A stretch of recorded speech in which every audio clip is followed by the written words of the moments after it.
Today's guest literally wrote the book on calling BS on your limits. Saphira Howell is the author of Impossibullshit. It is a bold, hilarious, and honest look at breaking through self-doubt and actually using your potential instead of just journaling about it. She first hit the spotlight as one of YouTube's early creators, building an audience of tens of millions of people. And when she did that, she partnered with brands like Coca-Cola and Walmart, Uber, Warner Brothers. At 17 years old, while most of us were just trying to pass math, she was on a TEDx stage talking about digital identity and how it shapes our real lives. She's turned big ideas into real-world impact. As the first marketing hire and later head of marketing at Upwards, she helped grow the company from 100 to more than 2,000 care locations, supporting over 3 million families and navigating millions of dollars in venture funding. Oh, and in her spare time, she taught herself how to invest in stocks and has outperformed the S&P 500 by 3 times. She has earned a blue belt in jiu-jitsu, and she has competed in ballroom dance and has even learned the harp because, why not? Saphira is obsessed with learning and unlearning the labels that we've been given.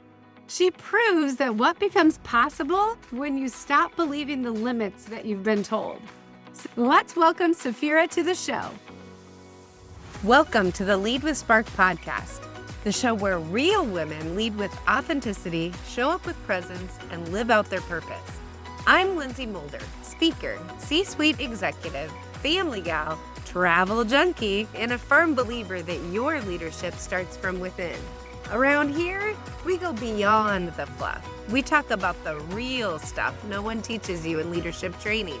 Your values, your superpower strengths, boundaries to stop burnout, and how to quit being the chaos coordinator of your own life.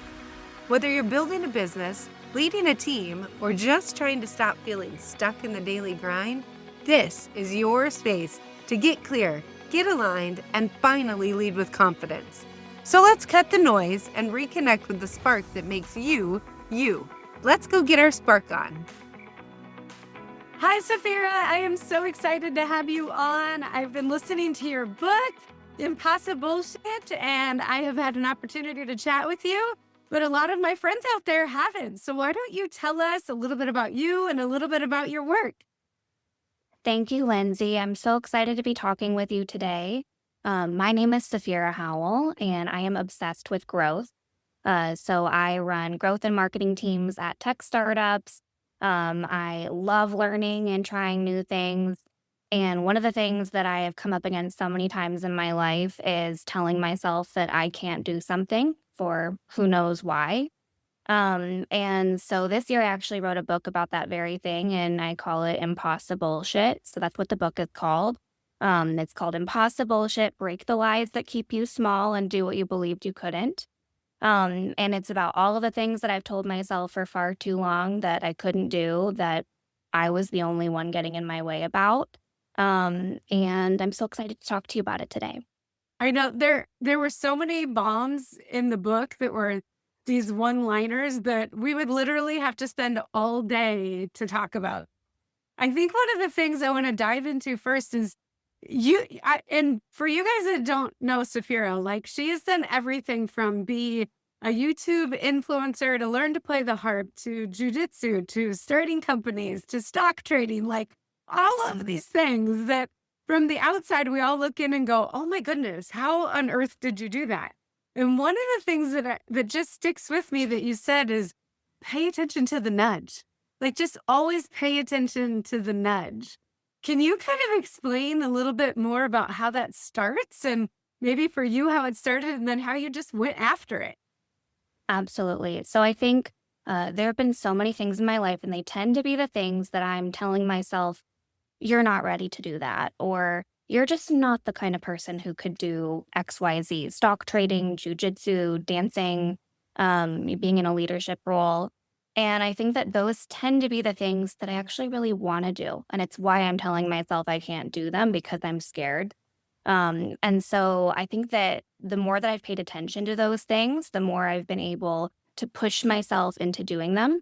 And then from there, it's a snowball effect. Once you do one, I think you teach yourself that you were wrong about not being able to do it for so long. And it makes you wonder, what else could I do? Yeah.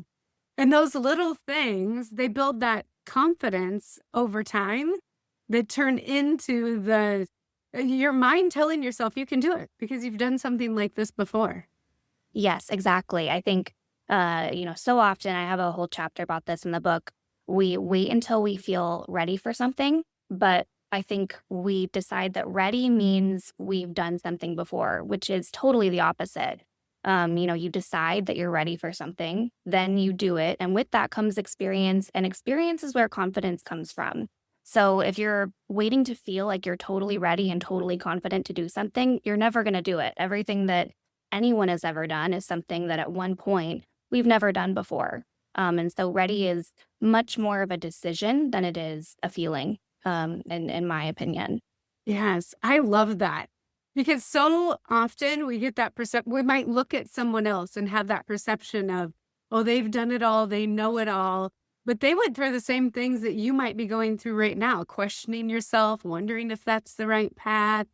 But if you've got that little nudge, taking those first small steps that lead you to the bigger outcome, I think is what you're saying. And just get started. Yes, just get started. Like even with writing a book, I really struggled with it. I had wanted to write a book my whole life. It's been a big dream of mine since far before I even started on YouTube. Um, and I had started and quit writing a book more times than I can count. And so what I started to tell myself was, Saphira, you're the kind of person who quits. You are the kind of person who doesn't finish writing a book. Who are you to write a book? You've never done that before. Look at all these people who have written books. You haven't. You are not the kind of person who writes a book. Um, and then when I sat down with myself, I decided that's really silly.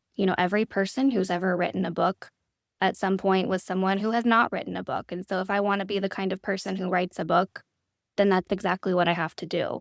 And I think that exact thing comes up with so many different things that we want to do in life, professionally and in our personal lives. Yeah. The mindset that holds us back without us even knowing. Yes, exactly. And it feels even comforting, in a way. Like, well, if I don't do this, then I don't have to face the embarrassment of if no one likes my book. Or if I don't go after a promotion, then, no one has to judge me if I don't get it, or I don't have to feel bad. And I think I don't want to be the kind of person who has to live my life so safely that I'm trying to protect myself from going after the things that I want the most. Yeah. Oh my goodness. That's so true. And sometimes it's just that little comment that somebody makes. It could be as a joke that they made it. They're feeling bad about themselves, so they make a joke about you, or a teacher or a parent or anyone that places that limiting belief in your own mind that causes you to think those things. I know when you and I talked before, you had shared that story about math. For me, it was the music teacher who told me that I couldn't sing. And so the same type of thing, that person that tells you you're limited, and our mind takes over to believe it. Yes, exactly. I think, if someone says, Saphira, you cannot do this, it makes me want to do it. And I will find a way. But if they tell me, it's okay, Saphira, not everyone is a math person, or doing XYZ is really hard. Are you sure you want to do that? It's almost like they're like putting their hand on my shoulder and saying, it's okay to not try, or it's okay to go after something easier, and it feels good. And like they're giving me this excuse that I can grasp onto. And one of the things I realized when writing the book is there are plenty of things that I've told myself for many years that I couldn't do and I was wrong about. But there are also beliefs that I've developed based on something someone told me as like an offhanded comment, or that they were telling me about themselves that I took as truth for everyone. And those things don't have to be true. Like there's one example I give where I was talking about how in one of my first jobs at a tech startup, I got, I think, 3 different raises in my first year. And years later, when I was managing a team, I gave someone a raise after they'd been at the company for 10 months. And the woman told me, I can't believe this. You don't get a raise unless you've been somewhere for a year. And, I don't think there's anything wrong with her saying or believing that. But it made me think, oh my goodness, if someone had told me that, I wouldn't have asked for all these raises. I wouldn't have gotten them, and it would have changed quite a bit of the trajectory of my career at that company, and how these little things that we hear can actually be so damaging for us in the long run if we don't question them. Yeah.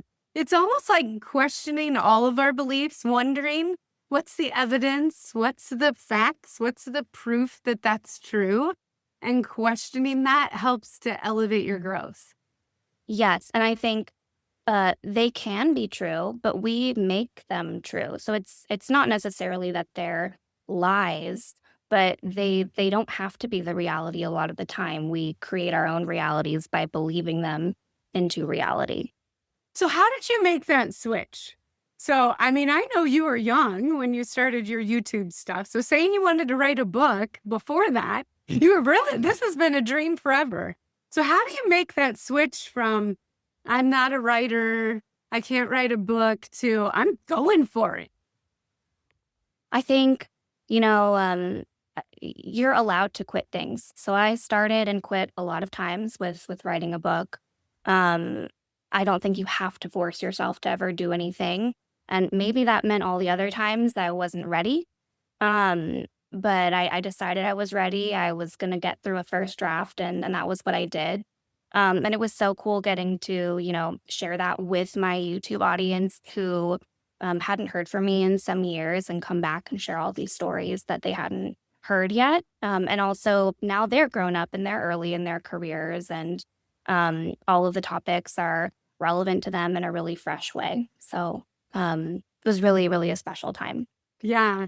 I have to restate that because that was so powerful. I don't want anyone to miss it. You are allowed to quit. One of the things that we talked about was that messy middle of growth and giving yourself permission to quit, start over, try something, adventurate, practice, shift, enjoy the journey. All of that stuff that happens in that messy middle that you shared about, I think that's really important for people to understand that can actually be part of the fun. That can be some of the excitement when you get that nudge to go try something different. I know you've had a lot of different experiences. Can you talk a little bit about that messy middle of growth? Yeah. So in my book, what I call the messy middle of growth is the suck. And I'll give an example. So when I started training Brazilian Jiu-Jitsu, I had no experience in martial arts. I'd never done anything athletic before in my life. And I was terrible, like by far the worst one there. And my first class, when they made us jog around the mat, I was like high because I was so excited that I was there and that I'd put myself in this situation, and so scared, but so excited. After, going for a couple of classes or weeks, that excitement started to wear off and I was just still really terrible. And for a couple of months, I was the worst one and the smallest one and the least confident one in every single class that I went to. And that period is what I call the suck. It's after, you just started something and you're really excited. And the excitement and maybe the reward for telling people that you started something new, it has worn off, but you're not good yet. So you're still in this struggle of doing something new with the book. That could be trying to get through a first draft. It could be, okay, you're looking for a job. You've remodeled your whole LinkedIn. You're applying for some jobs, but it's been a couple weeks, maybe a couple months, and like nothing has really happened. And you're feeling stuck and like you're not seeing the fruits of your labor yet. And so I think when it comes to being in that stage, a lot of people give up then. But that is actually the part of anything new where you are going to grow and learn the most. And so my first 6 months of jiu-jitsu, I learned more than I've learned in the past couple of years. I built more confidence than I've built in the last couple of years. And I think similarly, though, like with YouTube, it took me years to really go viral. And after the first 3 years, things started to pick up significantly. And that was when videos started hitting millions of views. Um, but we're also allowed to change our minds. So I think like after I had been on YouTube for years, I burnt out and I decided that I was done with it and I wanted to stop. And that was really hard for me because for so many years I had said, this is my dream and this is what I want to do with my life. And admitting to myself that my dream had changed almost felt like a betrayal. I think you did an episode recently talking about how, we put these labels on ourselves and decide we want this job with this title. And I think once we decide something like that, it can feel almost like a failure to change our minds. But we are allowed to change our minds. I was allowed to leave YouTube and go and find a new dream. And if we don't allow ourselves to change, I don't know how we can ever grow. Yeah, that's so important for people to realize. I mean, you talked about two things there. So one is you have this high that is so exciting and you're trying something new and you get into it. And then all of a sudden you're like, oh my gosh, what on earth did I do? And that can happen when you start a new job. You're like, I can't wait. And then you get in and you go, I know nothing about what's happening.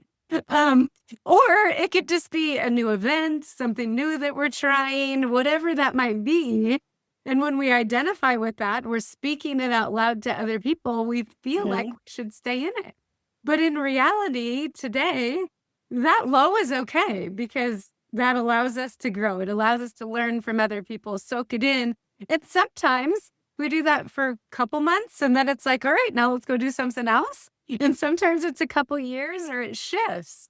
That's so important because I'm sure people listening, they can't see you right now, but if they saw you, they would be like, jujitsu? Really? Oh my gosh, you're like, what, 5'4" maybe?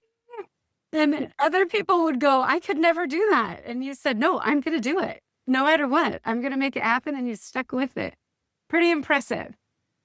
Yeah, no, I think I think we get caught in those things too. You're right. I'm small. I'm 5'1". I was like very small, had no muscle or anything, and I'm going and they call it rolling. That's like sparring with people who are twice my size and have been doing this for years, and it's very scary. But now I'm totally comfortable in that kind of an environment, which is so weird to me. But that's how it works when you get yourself through that difficult stage and you learn so much. You'll almost like want to be back there. How can I learn this much again? Because it's such a special point. Yeah. So how do you take all of these lessons that you've learned, all of these amazing things, and use those in your business to be an amazing leader? Yeah. So I think I work in startups. And one of the things that I really saw in leading marketing teams at startups is oftentimes we're doing things that none of us have ever done before. And I started leading teams pretty young in my 20s. And I would be in this situation over and over and over again where someone on the team would come to me and say, Saphira, this project or challenge came up. I've never done this before. What do we do? And it was my responsibility as the person leading the team to support them and get them through that and help them troubleshoot the issue. But in the back of my brain, I would be thinking, I've never done this before either. So we're both going to figure it out today. And after today, we're both going to have done it. I think we have this misconception about experience that it means that you've done everything before. And you see in startups, even people who've worked in startups for decades or have been in leadership roles for a long time, they're constantly coming up against things that they've never done before, but they've developed this muscle to handle that uncertainty and know I've made it through all these other things in the past. I've learned from those and I know how to navigate these situations. And I think that is the muscle that we need to develop as leaders.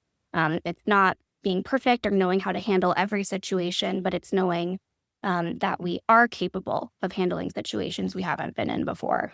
Yeah, I hear from so many leaders this fear of failure. that, well, if I try it and I fail, or I drive people to try that and it doesn't work, I'm going to lose my job. So when you take on that fear of failure, how do you get people to even start? Yeah, I think as a leader, it's your responsibility to admit when you mess up. And also, you're the person who people are going to tell, hey, this didn't go as planned. So there has to be safety. That is at the company level. So that might be in the CEO or the leadership team, and is in the culture of the whole company. So you don't have 100% control over it, but you do contribute to it significantly. If you are there to admit when you mess up or when you don't know something, I think it makes other people feel safe to do that. And when we admit that, we're able to catch it early. We're able to make improvements and learn from it. And it makes everyone better at what they do. So I think owning that instead of being afraid of it is actually the best way to get ahead of it. Yeah, yeah, being that role model that people see you taking risk. So it's okay for them to take risk because they know that you're going to support them. And that's definitely something startups are good at that. They're like, let's try it. We got to make it work. And then people get into roles where they might have been in a role for 5, 10, 20, however many years, and they forget that taking risk is a good thing, or it's almost beat out of them in their culture that they're in. Whereas that can actually be the things that create some of the funnest new products, some of the most engaging cultures, creating that environment where the risk is okay. And it's almost like that psychological safety is embedded in what you're talking about. Yes. And we won't know if we don't go into it open to failure. So, whether you're in a startup or a more developed company, if you don't go into something being okay with failing some of the time, you're going to limit the types of rewards or wins that you can have too. You might discover a whole new customer segment that you could go after because you ran an experiment that you were okay with failing at. Um, I think that when we try to make everything a success, things become a lot more safe, and our upside is limited as well. Yeah. And you talk about that, like even in your stock trading, I'm just amazed that you taught yourself how to trade. And you did have a point where it wasn't winning. It dropped off. Significant impact to your bank account. And so you paused, recalibrated, and figured out how to start again and when the right timing for that was. Yes, exactly. Yeah. So when I started stock trading, my first couple of years, I lost, I think it was like half of my life savings. I was in college and I had some savings from everything I had done on YouTube. And I think a lot of people, and this is totally up to them, this is not investment advice, would take that as I'm a bad stock trader. I should not be doing this. But what I did was I said, this didn't work. What can we learn from it? What do I not want to do again? I did an analysis of everything and I ended up building out a strategy based on everything that had gone wrong. And since then have been pretty successful in trading, and it's been something I've done on the side for years. So I think that if we approach failure with more of a learning lens, it allows us to be more kind to ourselves, but also to decide what we're going to do next after the failure and how we're going to make the most of that. Yeah. I can remember even taking that framework that you just described into the corporate world, even going into a meeting. I remember one of my first presentations to kind of executive leadership. I left there going, wow, that sucked. I was not good. I should have done something different. But taking the time to pause and go, all right, which pieces did work? What do I know? Where do I need to grow and change and improve so that I can do it differently next time and make the impact that I want? But kind of that pause that you're talking about to figure out what is left for me to learn. You're not stopping. You're not quitting. You're figuring out where the growth opportunities are to help you advance forward. Yes. And if I think about, the leaders who have helped me grow the most in my career and who I respected the most, it has been the ones who have walked into a room and said, I messed up and here's what I'm going to do better next time. And here's what I've learned. I've learned a lot from those leaders. Yeah, me too. Just that environment, that's a healthy environment to be in. hmm So a lot of the women that I work with are going after their spark, that passion and that purpose that they can't wait to do. But I hear a lot, well, I'm still nervous to take the leap. And I don't know what to do and how to start. So anybody that's kind of standing on that edge of something that they know they want to do or learn or that they're ready for, what's the first move that you would tell them to make? I would say, and there's a whole chapter on this in the book, just push the first domino. We sort of talked about it earlier. You don't have to figure the whole thing out today, but I bet you know what the first step is to going after what you want. If it's, you know, negotiating for a raise or promotion, maybe it's setting a meeting with your boss. If it is that you want to learn a new skill, maybe it's finding a course or buying a book. Um, I think that too often we like try to map out the entire thing before actually taking any action, and it delays the action or we never get to it. And if we can do the first thing that propels us into going after what we want, we're already closer to it rather than delaying the entire thing. So that's what I would say to do. Push the first domino and the others will follow. Yeah. And that makes it more realistic because so many people think, just like you said, I need to have it all figured out and I want it to be 100% perfect. And so they get caught up in that spin where if you just figure out what the next step is, I want to talk to someone in the role that I eventually want to have, or I'm going to buy a paintbrush because I want to learn how to paint, whatever that first thing is, we don't have to even figure out the whole string of dominoes, just the first one to get the ball moving. And I'm always amazed at how then it manifests towards us.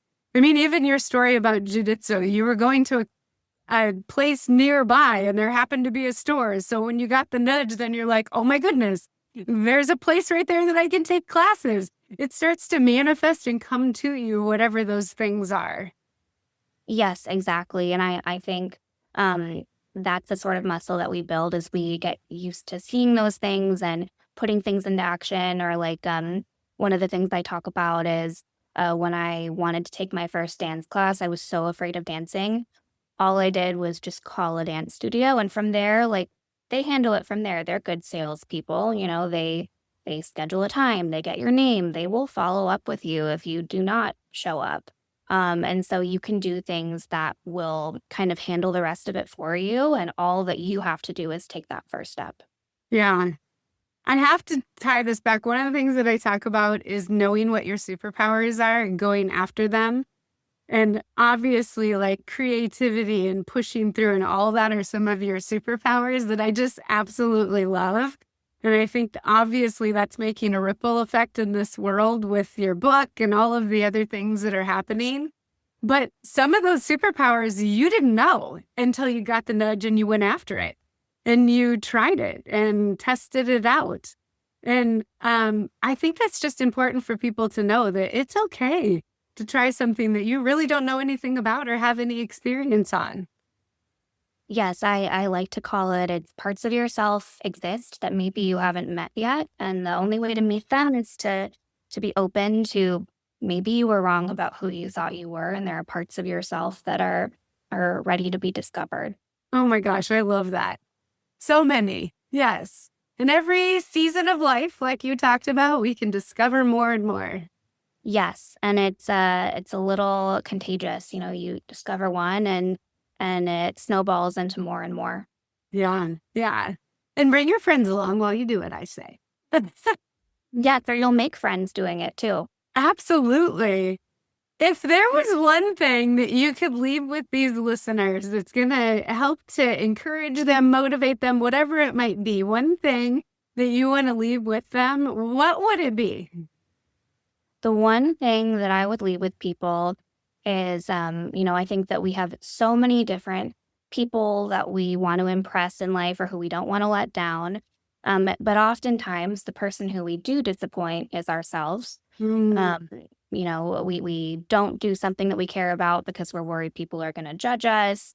Or we spend so much time trying to please other people that we don't do the things that are most important to us.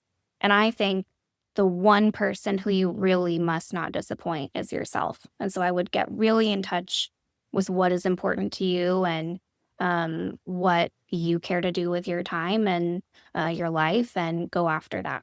Oh man, words of wisdom, Saphira. That is perfect. I Thank love you, that. Lynsey.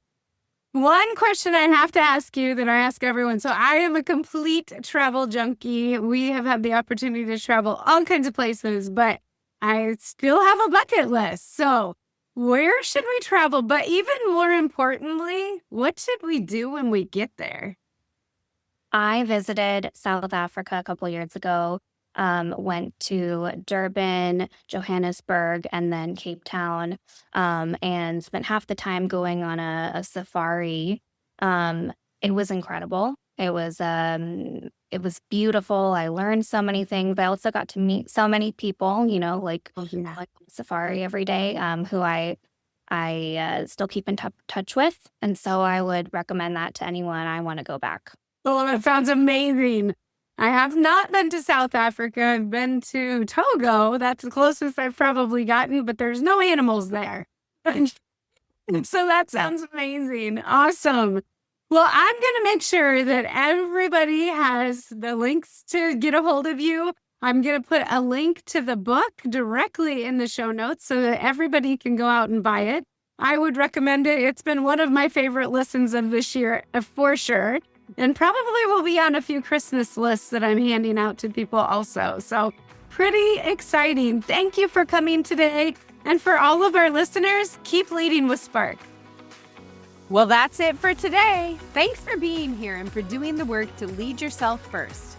If this episode sparked something for you, take a second to subscribe, leave a review, or share it with another woman who's ready to own her leadership.